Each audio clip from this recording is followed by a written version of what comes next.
Baik, bismillahirrahmanirrahim. Assalamualaikum warahmatullahi wabarakatuh.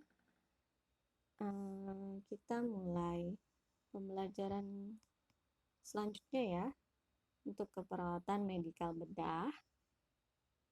Hari ini kita akan belajar mengenai anatomi fisiologi sistem gastrointestinal atau dikenal dengan namanya sistem pencernaan ya. Jadi sistem gastrointestinal ini artinya gastro dan intestin. Gastro itu lambung dan intestinal itu adalah usus. Sistem apa itu? Ini ya, sistem organ manusia yang berfungsi untuk menerima, mencerna, menyerap, dan membuang. Jadi, ada beberapa proses sesuai dengan definisi. Sistem pencernaan ini dari saluran-salurannya. Sesuai dengan definisinya, fungsi utama dari gastrointestinal itu sendiri ada 4. Ingesti, artinya ada proses memasukkan makanan, ya. Jadi ingesti ini seperti dengan tadi, menerima makanan. Jadi proses masuknya makanan. Masuk makanan itu di bagian mana? Bagian mulut. Nanti ada proses digesti. Digesti ini sesuai dengan penjelasan definisinya, digesti adalah mencerna. Mencerna untuk menjadikan makanan tersebut menjadi zat-zat gizi dan energi. Proses pencernaan ini akan dilakukan di bagian lambung ya. Kemudian yang ketiga adalah fungsi absorpsi. Itu untuk penyerapan. Menyerap zat-zat gizi di dalam aliran darah serta yang tidak berguna akan dibuang keluar dari usus, akan masuk ke dalam bagian ini ya, hati ya, bagian hati. Kemudian yang keempat itu adalah eliminasi, artinya dibuang. Proses pembuangan makanan yang tidak dapat dicerna dan sisanya akan dibuang dalam proses eliminasi. Artinya ini adalah proses kita BAB ya. Jadi makanan itu yang tidak berguna itu akan dibuang melalui anus. Ini bagian-bagian ya gastrointestinal.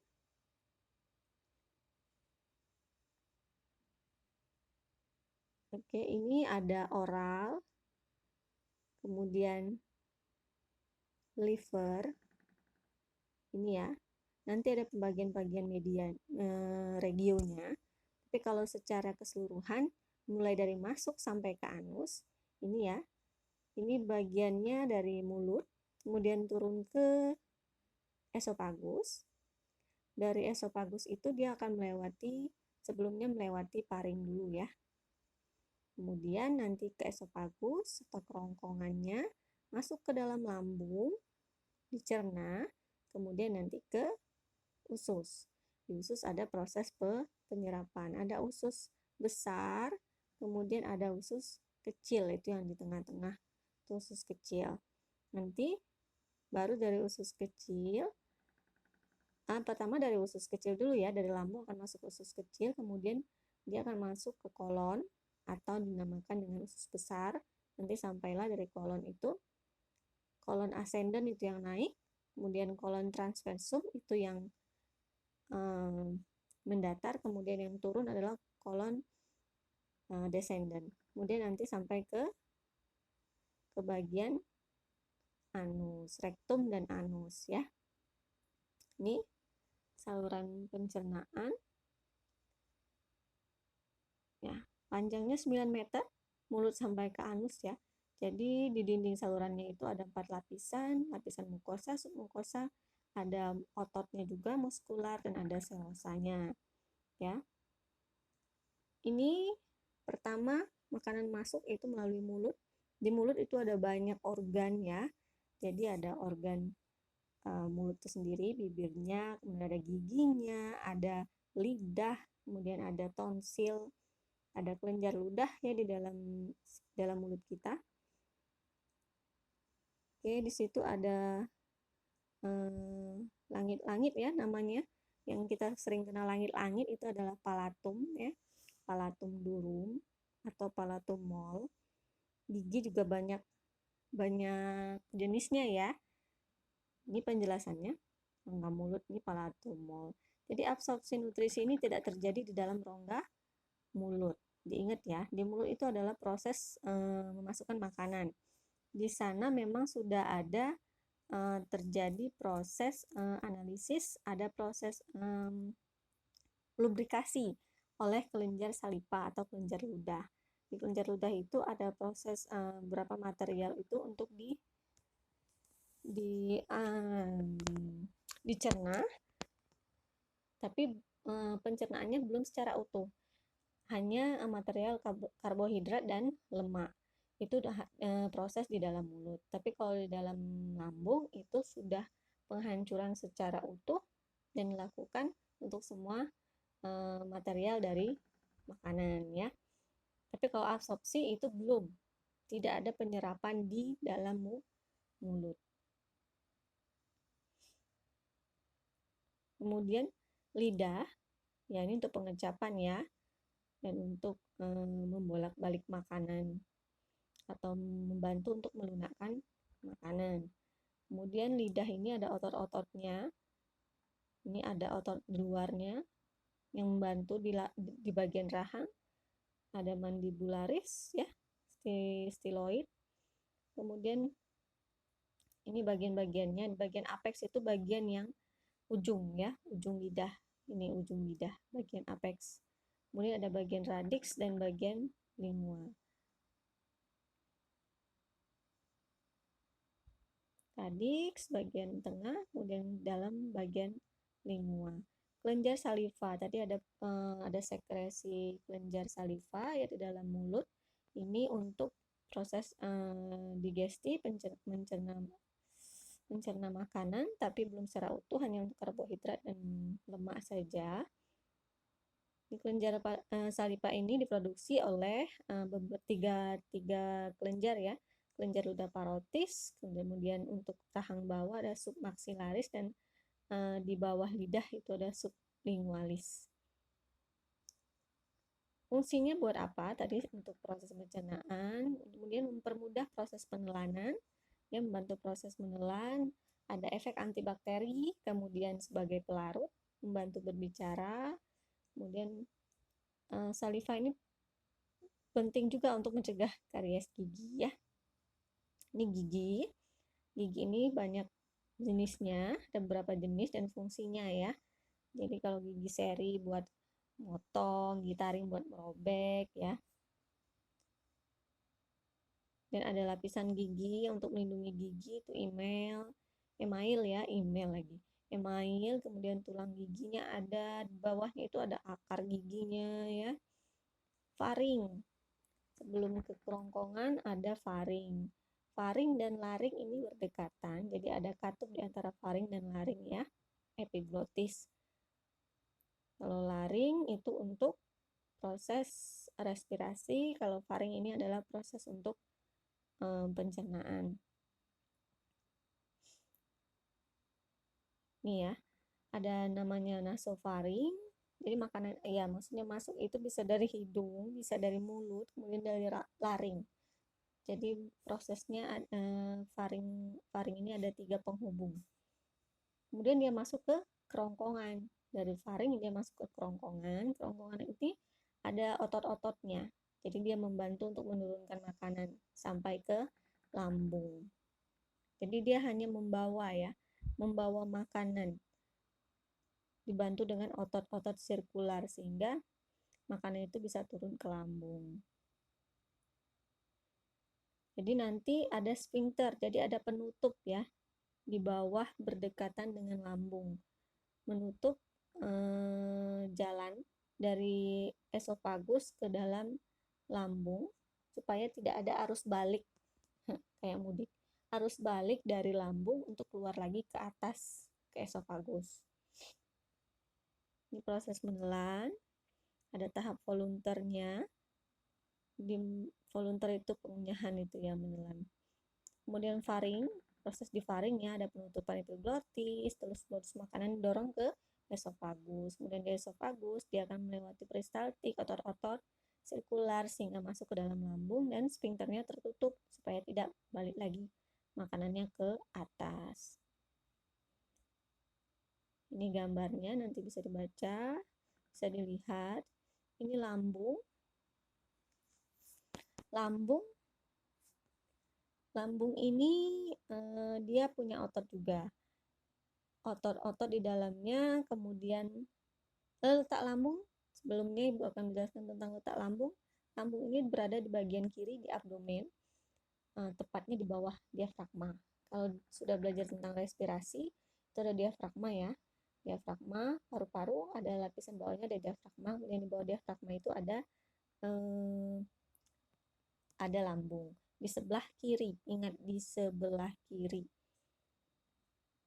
Bentuknya seperti huruf J, seperti buah alpukat. Kapasitasnya 1-2 liter ya. Kemudian ada lipatan-lipatan nih, rugae. Silahkan dilihat itu ada rugae, seperti garis-garis serat-serat itu ya. Rugae itu lipatan dalam lambung.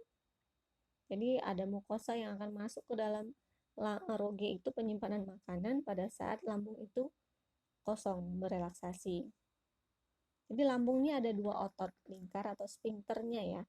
Di lingkar kardia, kemudian lingkar pylorus. Kardia ini yang tadi mencegah makanan dari lambung agar tidak kembali ke kerongkongan. Jadi sphinkternya itu ada kardia, ada pylorus. Kardia yang bagian atas hubungan dengan esofagus, sedangkan pylorus itu bagian bawah, batas antara lambung dan usus halus. Ini saraf-sarafnya yang mempersarafi di bagian lambung, ada saraf vagus ya. Kemudian persarapan ini akan membantu untuk pergerakan dan sekresi dari lambung. Mensekresi enzim-enzim di dalam lambung, terutama adalah enzim HCl, asam lambung. Arterinya dia ada arteri ya, arteri gastroduodenalis dan arteri pankreatikoduodenalis.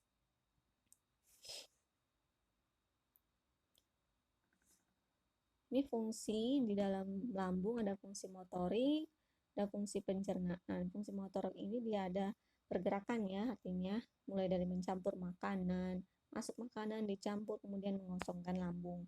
Pencernaannya nanti ada pencernaan protein. Kalau tadi di bagian mulut itu sudah mulai ada pencernaan untuk karbohidrat dan lemak.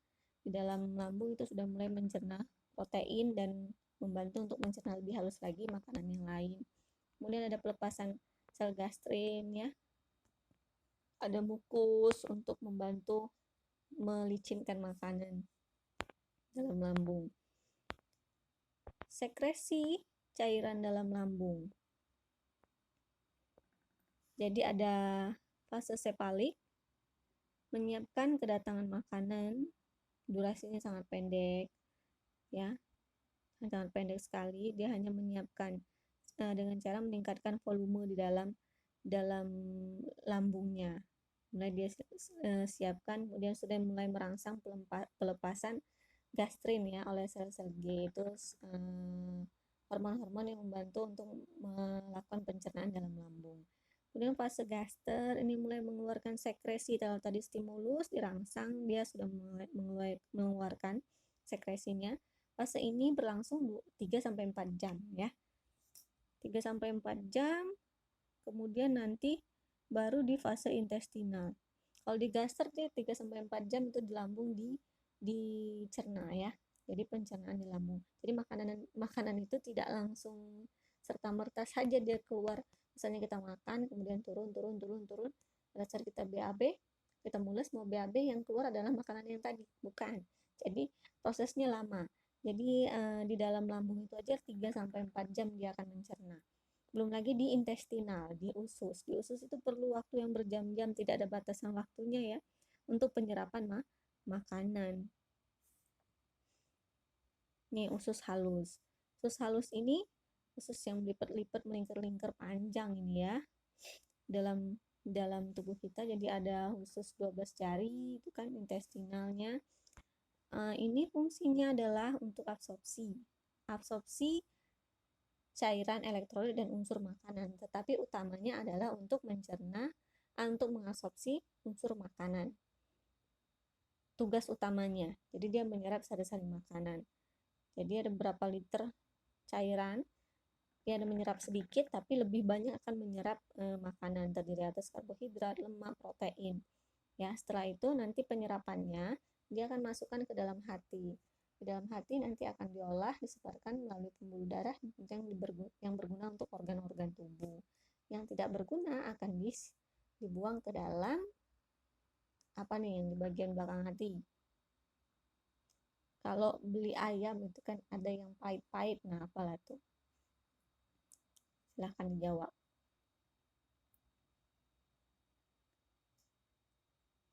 Ini gambarannya ya, gambaran tentang ototnya. Kemudian kolon. Kolon itu adalah usus besar. Kalau tadi usus halus, ada usus 12 jari di junum ileum ya. Kalau yang usus besar, itu namanya kolon. Jadi kalau fungsi usus halus itu fungsinya lebih ke untuk penyerapan sari makanan, kalau yang kolon ini terbalik, dia menyerap cairan. Jadi dia absorpsi cairan. Di air itu diserap. Jadi makanan itu kan banyak mukusnya, kemudian ada sekres-sekres yang lain, kemudian ada cairan yang kita pada saat makan itu kan ada cairannya juga, cairan salivannya masuk. Jadi ada airnya di dalam kandungan makanan itu pasti ada airnya dan diserap maksimal ini dilakukan di dalam kolon. Jadi di kolon ini penyerapan air. Kenapa jadi feses kita itu berbentuk? Itu karena penyerapan kolonnya baik di dalam usus besar. Jadi kalau misalnya penyerapannya terganggu, baik penyerapannya menjadi lambat ataupun penyerapannya menjadi cepat, ini bisa terjadi konstipasi ataupun diare. Terus dia akan setelah usus kecil mau masuk ke usus besar itu ada lengkungan sedikit, itu namanya apendik. Itu adalah perluasan sekum yang perpanjang, rata-ratanya adalah 10 cm. Belum tahu ya gunanya itu untuk apa. Nah inilah yang sering disebut dengan apendisitis.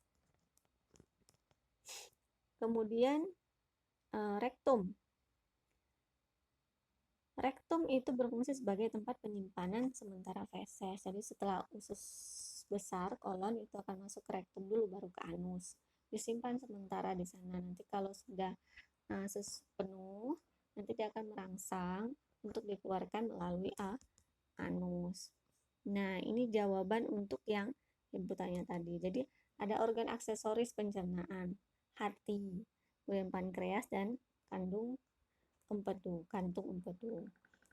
Kalau yang intinya tadi adalah dia lewat lambung, kemudian nanti kan ke usus halus, usus besar. Nah, sari makanan yang diserap tadi kan dimasukkan ke dalam hati.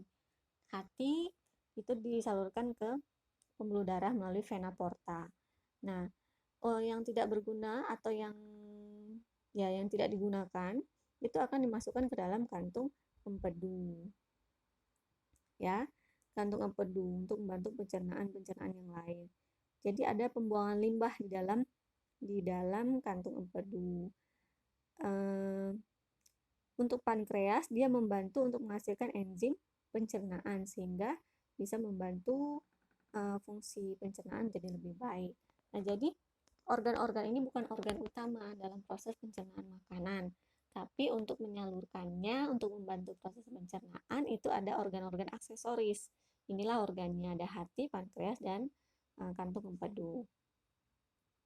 Proses biokimia, proses karbohidrat, pencernaan dan lemak. Ya, karbohidrat tadi sudah dimulai di dalam mulut. Kemudian untuk proteinnya sudah dimulai itu di dalam lambung. Jadi ada fili-fili di dalam usus halus itu untuk menyerap sari makanan, ya, untuk disalurkan ke dalam hati, kemudian di hati akan melalui vena porta untuk dimasukkan ke dalam pembuluh darah. Kemudian ada pencernaan lemak, itu sudah kalau lemak itu mulainya dicerna di dalam usus halus, ya. Diet untuk gangguan gastrointestinal, dietnya itu ini secara umum ya, makanan itu harus dimasak lunak, lembut ya kalau untuk ada gangguan gastro. Jadi kalau orang dengan penyakit gastrointestinal itu makanannya yang lunak-lunak, bubur gitu ya. Kalau mau makan roti dikasih susu boleh ya. Jadi susu itu boleh, tidak mengganggu pencernaan. Kemudian hindari lemak tinggi. Jadi kalau ada makan makanan goreng-gorengan dengan minyak yang terlalu banyak, kemudian ada jero-jeroan, lemaknya kan tinggi, terus ya itu ada kulit-kulit, kemudian yang lemak-lemak digaji-gaji gitu kan, nah itu lemaknya tinggi, itu dihindari karena proses pencernaannya tidak baik, akan kesulitan untuk dicerna oleh organ kita. Hindari sayuran banyak serat dan bergas. Kenapa malah menghindari sayuran banyak serat kan? Ini untuk kasus tertentu. Kalau yang banyak serat ini dihindari, nah misalnya ini dia lagi diare dia malah disuguhi dengan makanan dengan yang banyak serat.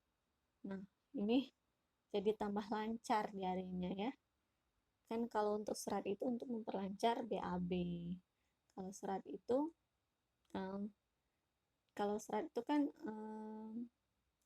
jadi airnya banyak, itu memudahkan dalam membantu BAB, memudahkan proses BAB. Jadi kalau banyak air, banyak cairannya, banyak seratnya yang kita makan, padahal dia sudah diare ini berarti ada gangguan dalam proses pencernaan kita di kolon kita, ya bisa mengganggu ya.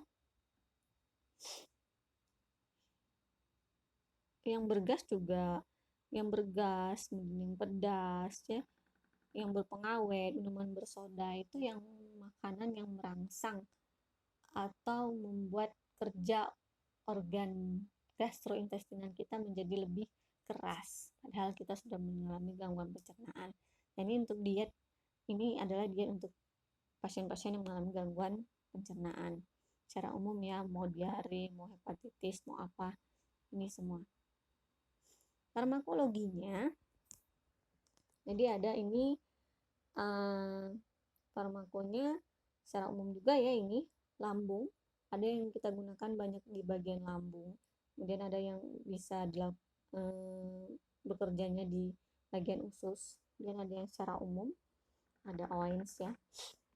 Bagian lambung itu ada antiemetik, ada digestan, kemudian ada emetiknya sendiri, dan ada antasida.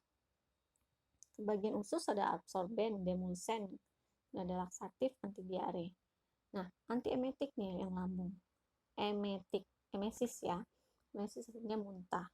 Jadi kalau antiemetik berarti untuk mencegah proses muntah. Kalau emetik berarti memang dia digunakan untuk biar kita jadi muntah. Biasanya ini digunakan untuk yang kasus-kasus keracunan makanan. Kalau yang antasida itu untuk mengurangi dan menetralkan asam lambung. Jadi bisa mengurangi nyeri lambung. Selain juga biasanya antasida ini ada juga yang melakukan misalnya nyeri di bagian lain, tapi ya nyeri ini digabungkan dengan OINS ya. Jadi obat anti inflamasi non steroid. Jadi termasuklah itu untuk anti inflamasi dan anti nyerinya. Kemudian yang jenis digestan, ya digestan itu hampir sama dengan fungsi antasida ya.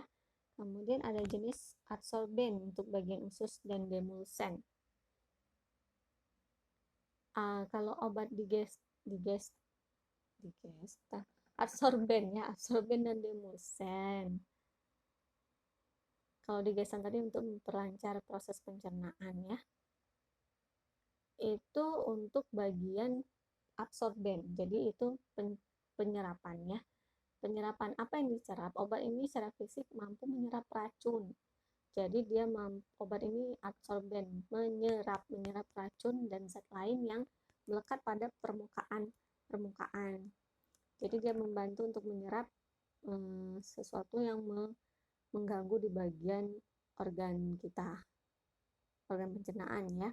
Jadi demulsen ini dia bisa mengatasi iritasi lambung ya, untuk menyerap yang racun-racun dan zat-zat lain itu. Kalau katartik dan laksatif ya, itu adalah untuk mengatasi konstipasi. Jadi seperti obat pencahar. Jadi fungsinya ini untuk melunakkan feses ya. Jadi kalau fesesnya keras biasanya dikasih obat laksatif atau katartik ya. Jenis-jenisnya ada tuh yang sering kalian dengar, ada kolak dan lain-lain. Kemudian ada obat anti diare ya, ini untuk kalau misalnya disebabkan oleh bakteri. Anti diare ini bisa membantu mengurangi peristaltik usus. Jadi dalam usus itu ada peristaltik, gunanya itu adalah untuk mendorong makanan ya. Jadi kalau mendorong makanannya terlalu cepat, makanya airnya tidak banyak diserap, jadilah dia diare. Jadi ini bisa mengurangi peristaltik usus, obat anti diare ini. Menahan iritasinya, kemudian menyerap racun. Jadi bisa mengatasi dehidrasi ya. Banyak jenisnya itu ya. Kemudian OAINS tadi adalah untuk antiinflamasi kalau ada peradangan dan adanya nyeri. Baik, untuk pertemuan pertama minggu ini Ibu rasa cukup dulu. Nanti kita akan lanjut ke pertemuan kedua minggu ini ya. Itu pertemuan ke berapa? 21 nanti ya. Ini berarti pertemuan ke-20. Pertanyaan dan diskusi akan kita lakukan di grup WA ya. Baik, terima kasih. Assalamualaikum warahmatullahi wabarakatuh.